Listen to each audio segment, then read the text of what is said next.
یہاں قبرستان میں ہیں، قبر کے سامنے، اور ڈائریکٹ ان سے خطاب کر رہے ہیں.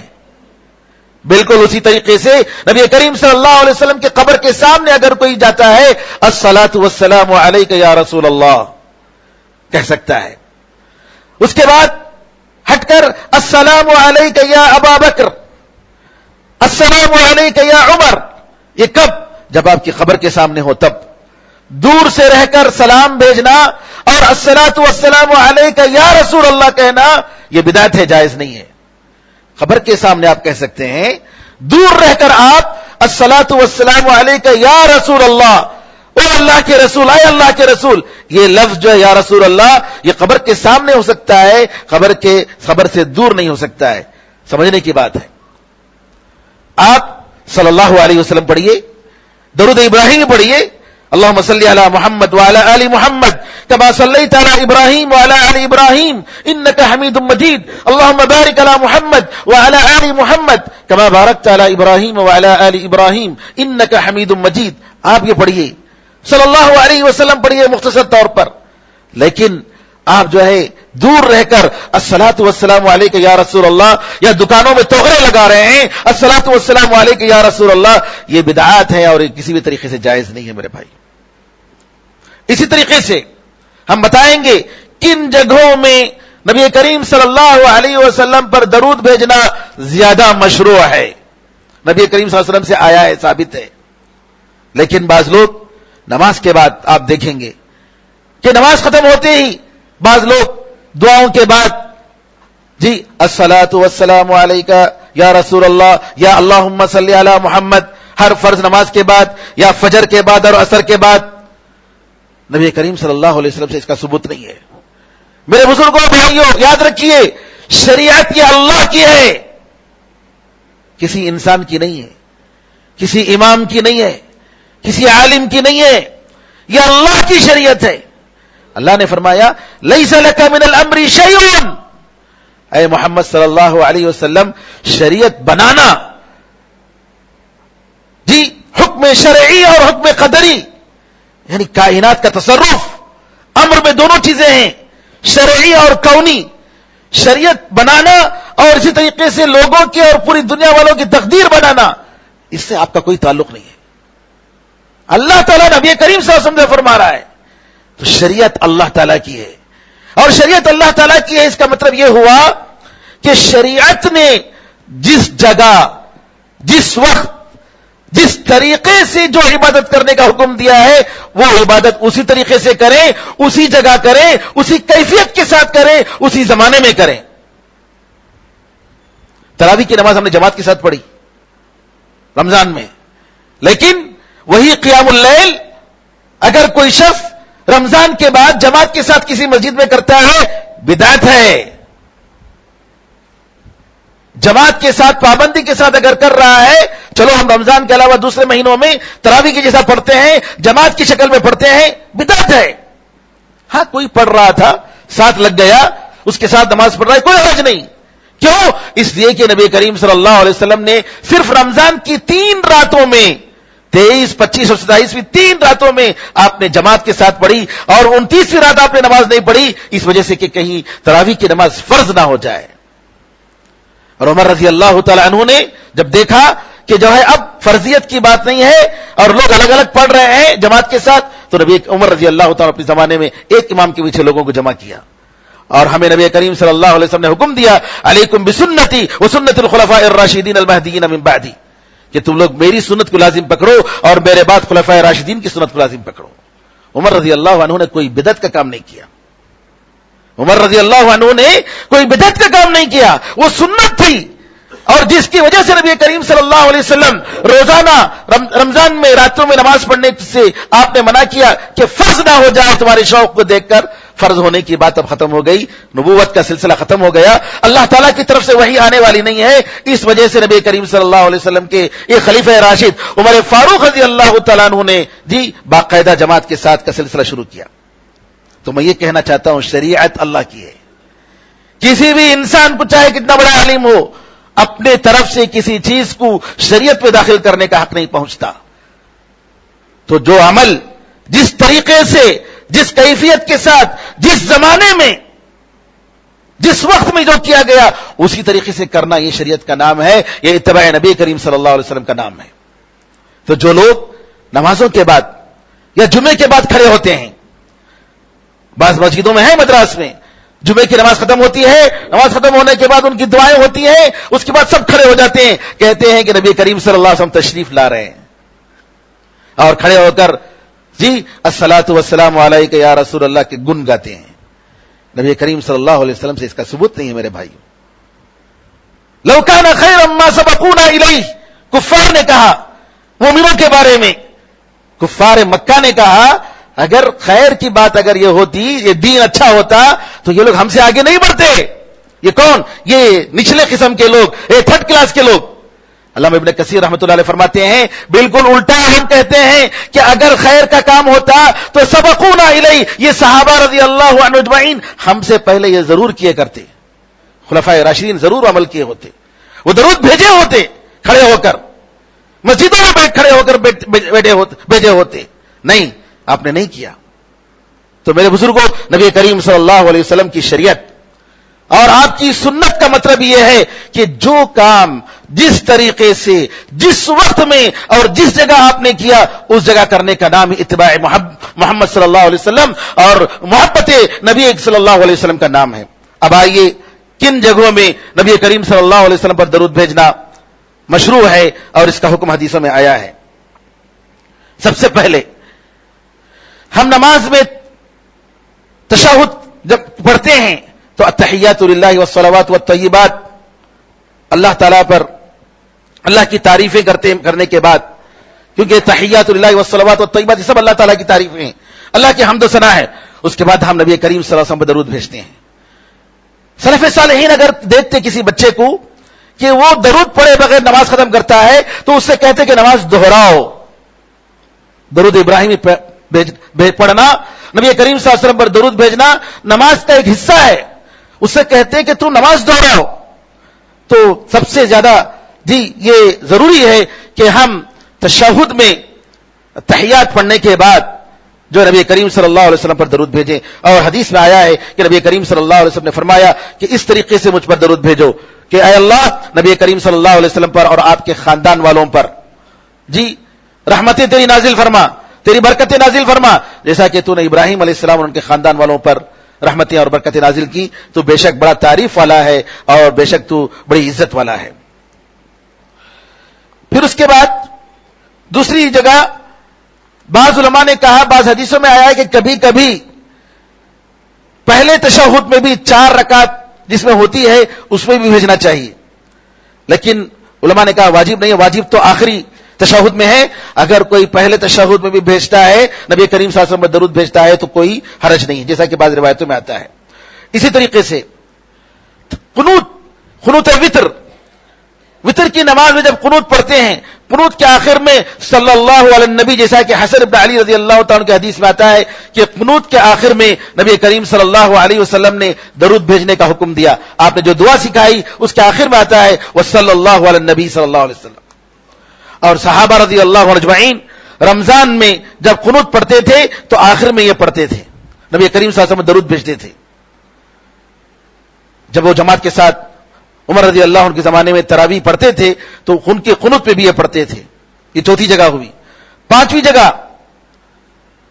جہاں پر نبی کریم صلی اللہ علیہ وسلم پر درود بھیجا جائے گا، جنازے کی نماز میں دوسری تکبیر کے بعد، جنازے کی نماز میں دوسری تکبیر کے بعد، پہلی تکبیر کے بعد سورہ فاتحہ پڑھتے ہیں، دوسری تکبیر کے بعد درود ابراہیمی پڑھنی چاہیے، اللہم صلی علی محمد وعلی آل محمد کما صلیت علی ابراہیم وعلی آل ابراہیم انک حمید مجید، اللہم بارک علی محمد وعلی آل محمد کما بارکت علی ابراہیم وعلی آل ابراہیم انک حمید مجید۔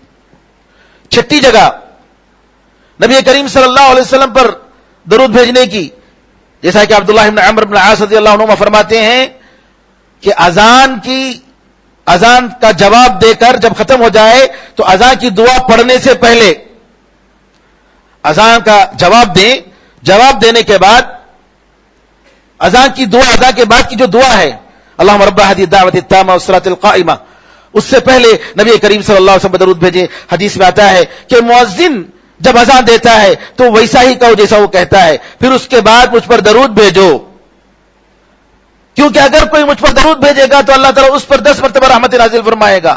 پھر میرے لیے وسیلہ مانگو, کیونکہ وسیلہ آپ کے الفاظ ہیں. نبی کریم صلی اللہ علیہ وسلم فرماتے ہیں کہ وسیلہ ایک مقام ہے جنت میں جو کسی بندے کے لیے لائق نہیں ہے الا ہے کہ میں ہوں. مجھے امید ہے کہ اللہ تعالیٰ مجھے وہ وسیلہ عطا فرمائے گا. وسیلہ ایک مقام ہے, ایک بلند مقام ہے جو اللہ تعالیٰ نبی کریم صلی اللہ علیہ وسلم کو عطا فرمائے گا.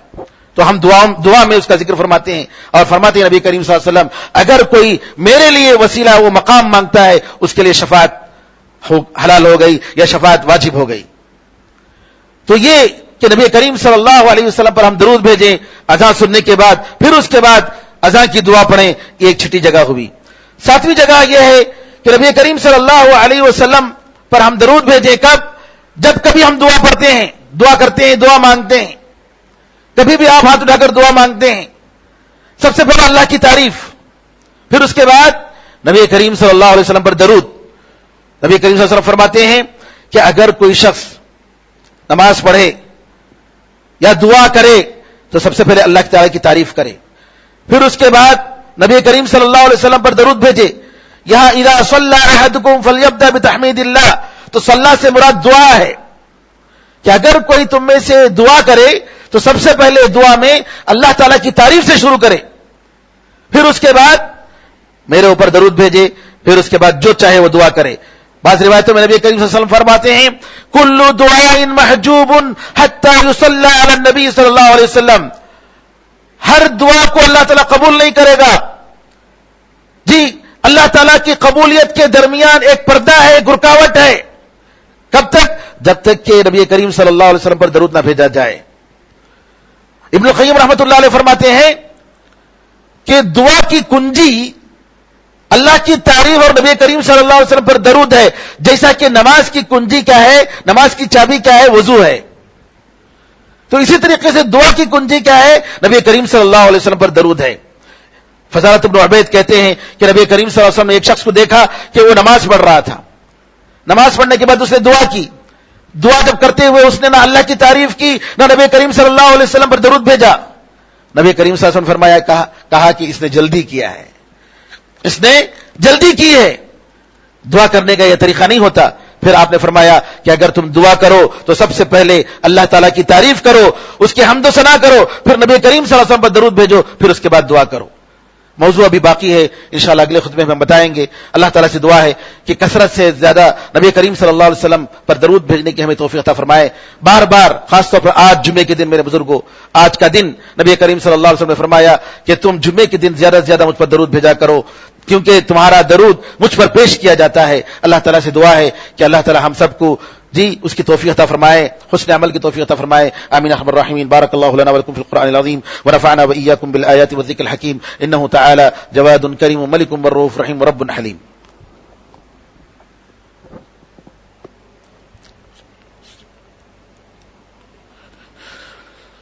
ان الحمد لله نحمده ونستعينه ونستغفره ونؤمن به ونتوكل عليه ونعوذ بالله من شرور أنفسنا ومن سيئات أعمالنا. من يهده الله فلا مضل له ومن يضلل فلا هادي له, وأشهد أن لا إله إلا الله وحده لا شريك له, وأشهد أن محمدا عبده ورسوله. اللهم صل على محمد وعلى آل محمد كما صليت على إبراهيم وعلى آل إبراهيم إنك حميد مجيد. اللهم بارك على محمد وعلى آل محمد كما باركت على إبراهيم وعلى آل إبراهيم إنك حميد مجيد. وصل على جميع الأنبياء والمرسلين والملائكة المقربين والخلفاء الراشدين وعلى جميع الصحابة أجمعين ومن تبعهم بإحسان إلى يوم الدين. اللهم أعز الإسلام والمسلمين, اللهم انصر الإسلام والمسلمين, اللهم انصر من نصر الدين. عباد الله رحمكم الله, إن الله يأمر بالعدل والإحسان وإيتاء ذي القربى وينهى عن الفحشاء والمنكر والبغي يعظكم لعلكم تذكرون. فاذكروا الله يذكركم وادعوه يستجب لكم ولذكر الله أعلى وأولى وأعز وجل وهم وتم وأكبر.